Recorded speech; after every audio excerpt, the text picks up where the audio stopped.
اعوذ باللہ من الشیطان الرجیم بسم اللہ الرحمن الرحیم الحمد للہ رب العالمین والعاقبۃ للمتقین والصلاۃ والسلام علی سید الانبیاء والمرسلین والحمد للہ رب العالمین۔ معزز سامعات، آج ہم سورہ بقرہ کی آیت نمبر 203 اس کی ہم تفسیر کرنے کے لیے جا رہے ہیں۔ اس آیت کریمہ کے اندر رب کائنات نے ارشاد فرمایا وَمِنَ النَّاسِ مَن يُعْجِبُكَ قَوْلُهُ فِي الْحَيَاةِ الدُّنْيَا، اور وہ بعض آدمی وہ ہیں کہ دنیا کی زندگی میں اس کی جو قَوْلُهُ فِي الْحَيَاةِ الدُّنْيَا، دنیا کی زندگی میں ان کی باتیں بڑی بھلی لگتی ہیں، لوگوں کو بڑی بھلی لگتی ہیں۔ وَيُشْهِدُ اللَّهَ عَلَى مَا فِي قَلْبِهِ، اور اپنے دل کی بات پر اللہ کو گواہ بناتے لائے ہیں۔ وَهُوَ أَلَدُّ الْخِصَامِ، اور وہ بڑا جھگڑالو ہے۔ اللہ پاک نے فرمایا کہ وہ اپنی بات پر گواہ لایا تو وہ بڑا جھگڑالو ہے۔ وَإِذَا تَوَلَّى سَعَىٰ فِي الْأَرْضِ لِيُفْسِدَ، اور جب بھی پیٹ پھیرے تو زمین میں فساد کرتا ہے۔ وَيُهْلِكَ الْحَرْثَ وَالنَّسْلَ، اور کھیتیاں اور جانوں کو تباہ کرتا ہے۔ وَاللَّهُ لَا يُحِبُّ الْفَسَادَ، اور اللہ فساد سے راضی نہیں ہوتے۔ اور آگے فرمایا وَإِذَا قِيلَ لَهُمُ اتَّقِ اللَّهَ، اور جب اس سے کہا جائے کہ اللہ سے ڈرو، أَخَذَتْهُ الْعِزَّةُ، ڈرو اسے، اور ضد میں چڑھ کر گناہ کرتا ہے۔ فَاسْبُهُ، تو بس وہ اپنا محاسبہ کر لے۔ اس کا محاسبہ کیا ہے، اس کا ٹھکانہ کیا ہے؟ جہنم، اس کا ٹھکانہ جہنم ہے۔ وَلَبِئْسَ الْمِہَادُ، اور کیا ہی برا ٹھکانہ جہنم ہے۔ اس آیت کریمہ کے اندر اس کا شان نزول کہ یہ آیت اخنس بن شریک منافق کے متعلق نازل ہوئی، کہ منافق ان لوگوں کو کہا جاتا تھا جو ظاہری طور پر اسلام انہوں نے قبول کیا تھا، یعنی مدینہ کے اندر یہ تھے، زیادہ لوگ تھے منافق، عبداللہ بن نبی کا گروہ۔ اور یہ کیا کرتا تھا کہ ظاہری طور پہ انہوں نے اسلام قبول کیا ہوا تھا، لیکن اپنے گھروں میں جا کے وہی معاملات کرتے تھے جو نہ زمانہ کفر میں کرتے تھے، وہی معاملات وہ اپنے گھروں میں کرتے تھے، تو ان کو منافق کہا گیا۔ تو اس آیت کریمہ کے اندر ان کا ذکر کیا ہے کہ یہ منافق کیا کرتا تھا کہ حضور صلی اللہ علیہ وسلم کی بارگاہ میں آتا تو حضور کی جو نا بارگاہ میں آ کے چکنی چپٹی باتیں کرتا۔ بعض لوگوں کو دیکھتے ہیں نا کہ وہ فصیح کلام ہوتے ہیں، بڑی خوبصورت گفتگو کرتے ہیں کہ دل موہ لینے والی گفتگو کرتے ہیں۔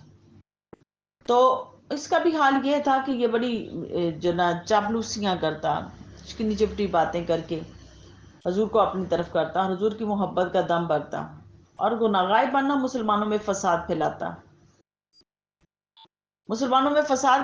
لڑائی جھگڑے کرواتا، ان کے مویشیوں کو ہلاک کر دیتا، ان کے مال میں آگ لگا دیتا۔ اللہ کریم نے اس خصلت کو قرآن کے اندر بیان فرمایا کہ اللہ نہیں جو نا فسادیوں کو پسند کرتے۔ اللہ پاک نے ان میں فرما دیا کہ اللہ فسادیوں کو بالکل بھی پسند نہیں کرتے۔ وَإِذَا قِيلَ لَهُ اتَّقِ اللَّهَ أَخَذَتْهُ، جب اسے کہا جائے کہ اللہ سے ڈرو، أَخَذَتْهُ الْعِزَّةُ بِالْإِثْمِ فَاسْبُهُ، اللہ سے ڈرو اور ضد کر کے، یعنی کہ جو نا اس ضد کے اندر آ کے گناہ زیادہ کرتا ہے۔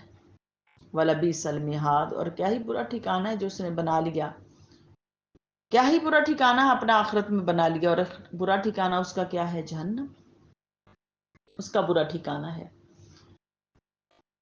آگے فرمایا وَمِنَ النَّاسِ مَن يَشْرِي نَفْسَهُ ابْتِغَاءَ، جو کوئی آدمی اپنی جان بچاتا ہے، اس کی مرضی چاہیے، مرضات اللہ، مرضی چاہیے، واللہ رؤوف بالعباد، اور اللہ اپنے بندوں پر بڑا مہربان ہے۔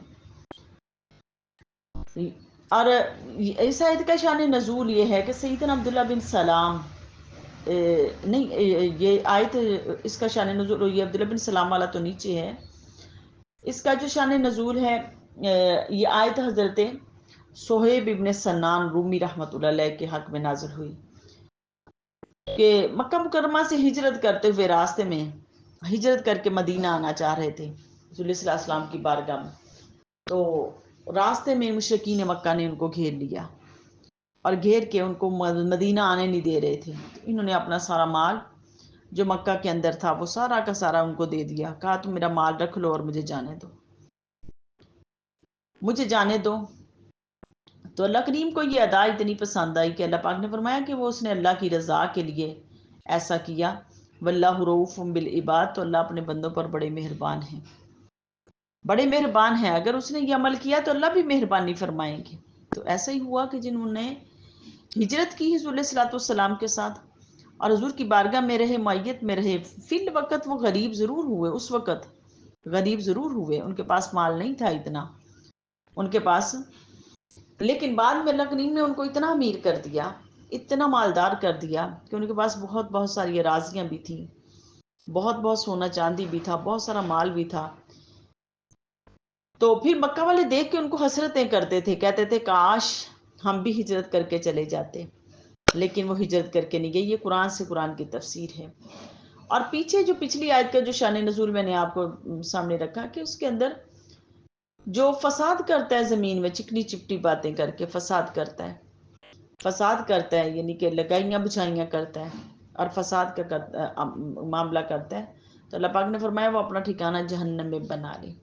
آج بھی لوگوں کو دیکھا ہے کہ کسی کے منہ کے اوپر بات کرتے ہوئے وہ ایسے کرتے ہیں کہ جیسے تمہارے ہی ہیں، اور سائڈ پہ جا کے آج بھی ایک دوسرے کو نقصان پہنچاتے ہیں، فساد کرتے ہیں، نقصان پہنچ جاتے ہیں. تو اللہ کریم نے اس نقصان کی طرف اشارہ کر کے کہا کہ یہ دنیا میں چکنی چپٹی باتوں کا اثر یہ ہے کہ آج تم کرو گے، یہ باتیں تمہاری نسلوں میں منتقل ہوگی، یہ گناہ تمہاری نسلوں میں منتقل ہوگا، تم خود بچ جاؤ. بلکہ اتنا کلام کرو جتنی ضرورت ہے، اس سے زیادہ کلام کرنے کی جو کوشش نہ کرو، اس سے بھی بچ جاؤ. یعنی کہ اللہ کریم کا کلام، یہ کلام رحمان انسان کا زندگی کا ایک ایک خلق درست کر رہا ہے، اس کو ایک مینر سکھائے جا رہے ہیں زندگی میں، زندگی گزارنے کے. آپ دیکھیں جو لگائیاں بجائیاں کرنے والا بندہ ہوتا ہے، اس کے اندر دیکھ لیں کیا معاشرے کے اندر کوئی جو نا معاشرے کے اندر سکون رہتا ہے؟ کبھی بھی نہیں. گھروں کے اندر، معاشرے کے اندر، سوسائٹی کے اندر ہر لمحے جھگڑے کی سی کیفیت پیدا ہو جاتی. تو اللہ کے کلام نے، اللہ کریم نے اس پر کیا فرمایا کہ جو چکنی چپٹی باتیں کر کے فساد پھیلاتے پھرتے ہیں وہ اپنا ٹھکانہ جہنم میں بنا لیں. ہر انسان کو اپنی جان کا محاسبہ کرنا چاہیے کہ وہ کیسا کیسا کلام کرتا ہے. کیا کسی وقت کلام کسی کو تنگ کرنے کے لیے، کسی وقت جو نا دلالیاں کرنے کے لیے کلام کیا جاتا ہے، تو اس ایسے کلام سے بھی پرہیز کیا جائے. آگے اگلی آیت کے اندر ارشاد فرمایا یا ایھا الذین آمنوا ادخلوا فی السلم کافۃ، اے ایمان والو اسلام میں پورے کے پورے داخل ہو جاؤ. ولا تتبعوا خطوات الشیطان، اور شیطان کے قدموں پر نہ چلو. انہ لکم عدو مبین، بے شک وہ تمہارا کھلا دشمن ہے. شان نزول سیدنا عبداللہ بن سلام یہود کے سردار تھے، اور ان کے دین میں اون کا گوشت جو نا حرام تھا. اور یہ حرام کیوں تھا؟ جان بوجھ کے انہوں نے کیا ہوا تھا، یہود نے جان بوجھ کے کیا ہوا تھا. ان کے دین کے اندر حرام نہیں تھا، انہوں نے جان بوجھ کے یعقوب علیہ الصلوۃ والسلام کی محبت میں کیا ہوا تھا. یعقوب علیہ الصلوۃ والسلام کو تو ارق النساء کی بیماری تھی، اور اس بیماری کی وجہ سے انہوں نے اونٹ کا جو گوشت، دودھ، اونٹنی کا گوشت، دودھ، اور جو نا اس سے جو حاصل ہونے والی جو چیزیں تھیں وہ نہیں کھاتے تھے. تو ان یہودیوں نے اپنے اوپر جان بوجھ کے حرام کر لی. تو اللہ کریم نے یہاں پر فرمایا کہ پورے کے پورے، اب جب یہ اسلام انہوں نے قبول کیا عبداللہ بن سلام نے، تو اسلام کے اندر آئے تو یہ اونٹنی کا دودھ اور گوشت یہ نہیں کھاتے تھے. تو اللہ کریم نے فرمایا کہ جب تم اسلام کے اندر داخل ہوگے تو پورے پورے داخل ہو جاؤ سلامتی کے ساتھ، اور شیطان کے قدموں پر نہ چلو، بے شک وہ تمہارا کھلا دشمن ہے. یعنی کہ اللہ پاک نے جو چیزیں تمہارے لیے حلال کر دی ان کا استعمال کر لو، وہ شیطان تمہارا کھلا دشمن ہے. فَإِن زَلَلْتُم مِّن بَعْدِ مَا جَاءَتْكُمُ الْبَيِّنَاتُ، اگر اس کے بعد بھی تم پھسلو تو تمہارے پاس روشن حکم جب آ گیا، فَاعْلَمُوا جان لو ان اللہ عزیز حکیم، کہ اللہ زبردست حکمت والے ہیں. هَلْ يَنظُرُونَ أَن يَأْتِيَهُمُ اللَّهُ فِي ظُلَالٍ مِّنَ الْغَمَامِ، کہ کس کا ہے انتظار ہے اس میں یہ کہ اللہ کا عذاب آئے ان کو اور چھائے ہوئے بادلوں میں، والملائکۃ اور فرشتے اترے، مقودی الامر اگر ایسا ہوتا تو کام ہو چکا ہوتا، وإلی اللہ ترجع الامور اور سب کام اللہ ہی کی طرف جو نہ سب کا رجوع اللہ ہی کی طرف ہونا ہے۔ تو سل بنی اسرائیل، سر پوچھو بنی اسرائیل سے کہ کم آتینہم من آیت بینہ، کہ ہم نے کتنی روشن نشانیاں انہیں دی تھی، ومن یبدل نعمت اللہ، پھر انہوں نے اللہ کی انعامات کو بدل دیا، من بعد ما جاءتہ، اس نعمت کو بدل دیا، فإن اللہ شدید العقاب، تو اللہ کی پکڑ بڑی سخت ہے۔ اس آیت کریمہ کے اندر اس کا ذکر آیا کہ یہ یہود کیا کرتے تھے، یہ کیا کرتے تھے کہ آیتوں میں تحریف کر دیتے تھے۔ تورات کی آیات کے اندر انہوں نے تحریف کی، بہت سے آیات کے اندر تحریف کی، کہیں جہاں حضور علیہ الصلوۃ والسلام کے اوصاف آئے انہوں نے ان اوصاف کو جو نا بدل دیا، یعنی حضور علیہ الصلوۃ والسلام کی آنکھیں کیسی تھیں، آپ کی زلفیں کیسی تھیں، آپ کا قد کیسا تھا، جہاں حضور علیہ الصلوۃ والسلام کے اوصاف آئے وہاں انہوں نے بدل دیا۔ اللہ کریم نے اس کی طرف ارشاد فرمایا اشارہ کر کے کہ انہوں نے جو نا ان کے لیے بڑا سخت وہ جو نا عذاب ہے، بڑی سخت پکڑ ہے ان کے لیے، اور یہ کرتے بھی کس وجہ سے تھے، یہ حسد کی بنا پہ ایسا کر رہے تھے، حسد کی بنا پر ایسا کر رہے تھے۔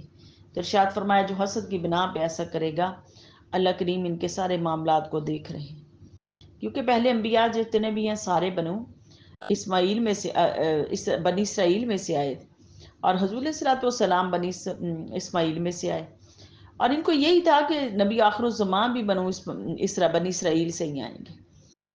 جب حضور علیہ السلام بنو اسماعیل میں سے آ گئے تو اب ان کو حسد ہونے لگ گیا، تو اب انہوں نے وہ اوصاف لوگوں کے سامنے بیان نہیں کرتے تھے کہ نبی آخر الزمان کی صفات کیا ہوں گی، ان کے اوصاف کیا ہوں گے، تاکہ وہ حضور علیہ السلام پر ایمان نہ لے آئیں یہود، اس لیے ایسے کرتے تھے۔ تو اللہ کریم نے ان کے لیے فرمایا کہ ان کے لیے پھر سخت عذاب ہے، سخت عذاب ہے کہ جو ایسا کر رہے ہیں ان کے لیے سخت عذاب ہے۔